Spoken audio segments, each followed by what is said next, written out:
everyone to ZTC channel. Today, we will be exploring a very intriguing topic, the CIA Triad.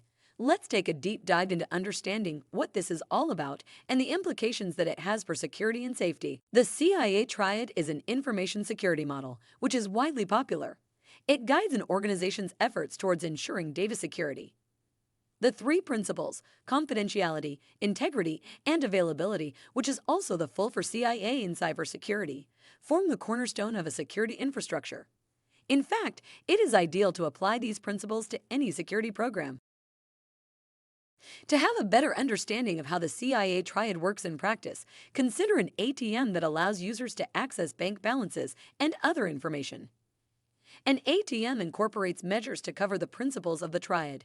The two-factor authentication, debit card with the PIN code, provides confidentiality before authorizing access to sensitive data.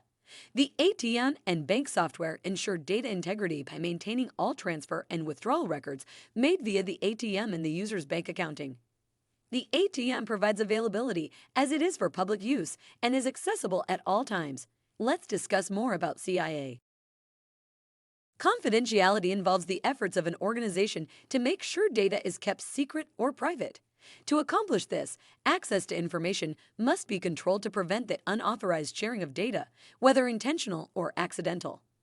A key component of maintaining confidentiality is making sure that people without proper authorization are prevented from accessing assets important to your business.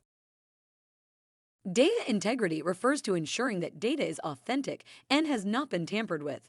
This involves both ensuring that data was generated by the alleged creator and that it has not been modified since creation by an unauthorized party. For example, in e-commerce, customers expect products, pricing, and other related details to be accurate, and that it will not be altered once the order is placed.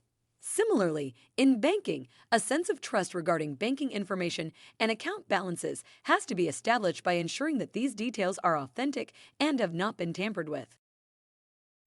Even if data is kept confidential and its integrity maintained, it is often useless unless it is available to those in the organization and the customers they serve. This means that systems, networks, and applications must be functioning as they should and when they should. Also, individuals with access to specific information must be able to consume it when they need to, and getting to the data should not take an inordinate amount of time. For example, there is a power outage and there is no disaster recovery system in place to help users regain access to critical systems. Availability will be compromised. Also, a natural disaster like a flood or even a severe snowstorm may prevent users from getting to the office, which can interrupt the availability of their workstations. Thank you so much for your patience. Don't forget to hit that subscribe button and enable notifications so you don't miss any of our upcoming videos. Join us on this cybersecurity adventure and let's make the digital world a safer place together. That's all for today. We are signing off. Stay secure.